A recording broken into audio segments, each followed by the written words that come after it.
All right, guys, today we're replacing the charcoal evaporator component on the bottom of a 2001 Sienna, Toyota Sienna minivan, 2001 Toyota Sienna minivan. So if you're having an issue when you go to the gas pump and you're trying to fill your gas tank and you can't get any gas in it, it keeps clicking off. This is the evaporator housing for the fuel tank to vent into. There's a vent tube, and it's this one that's hanging down that comes off of the gas tank, and when you pump your gas in, if that gets clogged or any of these valves on this system begin to malfunction, the gas vapor will not go through that little gas tube into this system and then vent out of this hose right here. There's a little right this one, and it just kind of sticks off to the side. Probably the first thing you want to do is get underneath your van.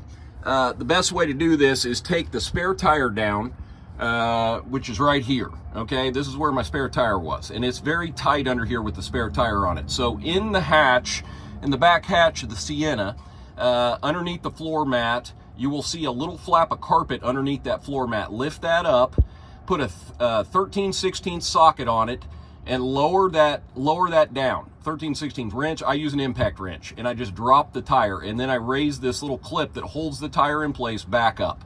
That frees up some room underneath this thing, and you can come underneath here and you remove a cover. There's 4 bolts on a cover that sits right in front of that spare tire, and underneath it is this unit.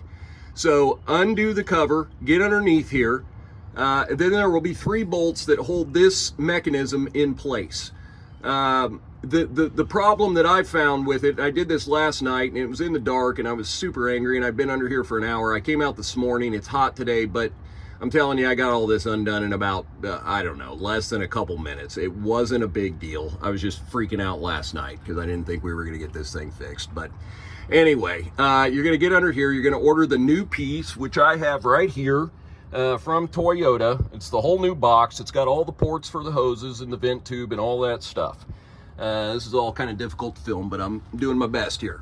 So you're going to remove the hoses. There's 3 hoses. There's 1, 2, 3. They all have clamps. They're all marked. There's a blue line on one, there's a pink line on the other one, and there's a white line on another one. The hoses are marked. If your hoses aren't marked, I would suggest you get under here with some markers, maybe some paint markers. Pink, blue, and white. Mark the hoses before you remove this piece so you know where everything goes back into place. The vent tube is pretty obvious. There's an electrical clip on it, which is right here, and it has some clips on the side. The way you remove those clip right into here on the outside of this bracket, which the new one comes with. They just snap in. So if you get behind it and you squeeze this little clip nice and easy, because the stuff's old, you don't want to break it. You pull that clip off, and then there's a clip on the other side. There's 2 of those, and then just let that hang.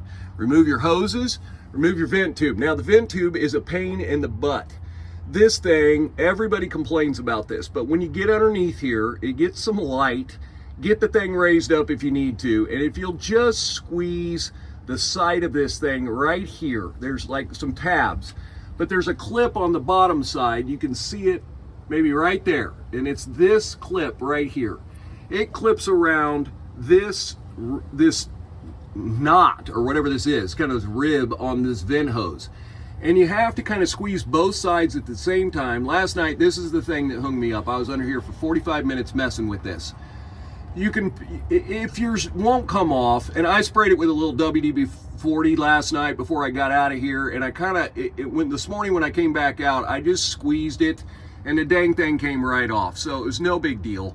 So I'm about ready to remove the 3 bolts, drop the whole canister out, put the new one up, hook the hoses back up. This is not a big deal. I would call this, like, I am not super mechanical, I'm not doing valve jobs, I'm not doing any of those kind of things, but this is a pretty easy fix. The part was about $280. Call your Toyota dealership. They quoted me $355 over the phone. I told them I found them on Amazon for about $280. They matched that price. The next day the part was in. I went and picked it up. Make them match the price at your Toyota dealership. Go get the Toyota part, And I'm gonna pull this thing down, and I'll shoot another video here at the end to kind of show this thing back up or any other things that I run into trouble with. So again, you have an electrical connection here that comes undone, simple clip, 3 hoses, 3 bolts underneath the cover, and then this fuel vent line. And that's the only part that's kind of a pain in the butt. The rest of it is really easy. I'm gonna put this new one on. I'm gonna go over to the gas station. I'm gonna make sure this thing fills up, but it should vent after that. Some people have talked about online that this side vent where the vapor comes out after it's run through the canister.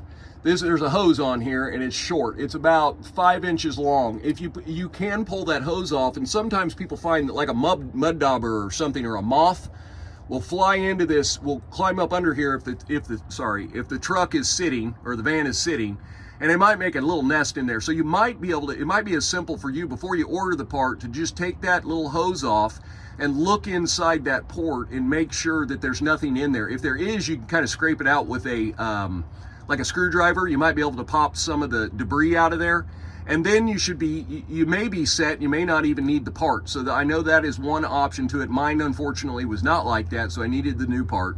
So I'm gonna hook it all back up. I'm not gonna put the cover on before I run up to the gas station, because I wanna make sure this is what it is before I get too involved and put this all back together. So that's just something to think about.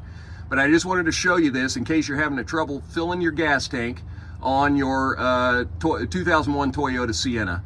And that's it. I'll put a link to the part at the bottom that you can find on Amazon. It'll be an OEM Toyota part, or you can call your Toyota dealership and just have them match that price of $280 bucks. Appreciate you looking at it, and that's about it.